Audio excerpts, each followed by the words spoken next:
પાણીનો ઉપયોગ ક્યાં ક્યાં થાય એ તમને બધાને ખ્યાલ આવી ગયો, બરાબર છે? આજે હું તમને એક સરસ મજાનો પ્રયોગ કરીને બતાવીશ. પ્રયોગનું નામ છે પાણીનો પ્રયોગ. હવે મારી સાથે આ એક કાચનો ગ્લાસ છે અને કાચમાં પાણી ભરેલું દેખાય છે આપ બધાને? પાણી એકદમ ચોખ્ખું છે, જેની આરપાર જોઉં તો મને દેખાય છે. વાંચી શકાય છે? આજુબાજુમાં આરપાર દેખાઈ શકાય છે. આ ચોખ્ખું પાણી છે અને મારા હાથ તમને બતાવી દઉં. ચોખ્ખા છે? છે ને ચોખ્ખા?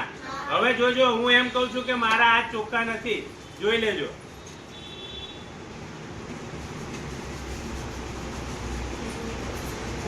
આ મેં પાણીના થોડા ટપકા લીધા અને અમે હાથ ધોઈ લીધા. હાથને શું કર્યું? મેં ઘસીને ધોઈ નાખ્યા. હવે હું આ હાથ આની અંદર બોળું અથવા આ હાથ હું ધોઈશ તો મારા હાથમાંથી જે કચરો કે મેલ નીકળશે એ પાણીમાં ભળશે. એટલે હું એ બતાવવા માંગુ છું કે આ જમતા પહેલા, બહારથી રમીને આવ્યા પછી કે કોઈ કામ કર્યા પછી હાથ પગ ધોવા જોઈએ.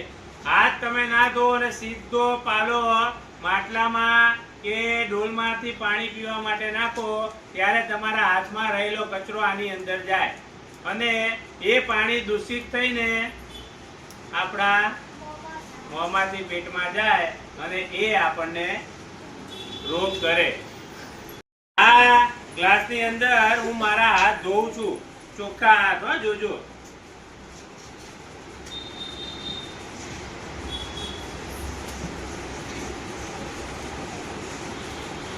અહીંયા નજીક લાવો તમે કેમેરો એટલે તમને અંદર કચરો દેખાશે. મારા હાથમાંથી કચરો પડતો દેખાય છે તમને? ગ્લાસમાં દેખાતો હશે કે કચરો પડ્યો? પાણી ગંદુ થાય છે? ચોખ્ખા હાથ હતા મારા. જો આપ જોઈ શકો છો કે હજુ પણ થોડો થોડો મેલ ચોટેલો છે. દેખાય છે આપ સૌને? તો હું બધા ગ્લાસમાં હાથ ધોઈ નાખીશ તો એ કેટલો કચરો ભેગો થશે? ઘસીને હાથ ધોવા પડે.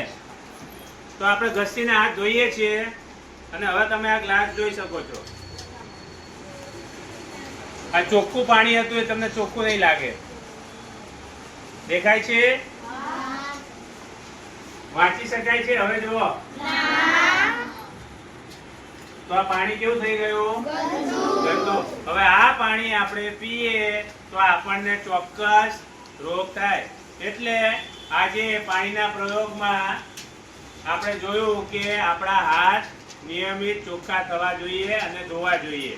તો આ તમે બધા નિયમ લેશો આજથી? રમ્યા પહેલા કે રમ્યા પછી? રમ્યા પહેલા? રમ્યા પછી ચોક્કસ હાથ અને પગ ધોઈશું અને જ્યારે પણ પાણી પીએ ત્યારે હાથ ધોઈને જ પાણી પીશું. Okay, thank you.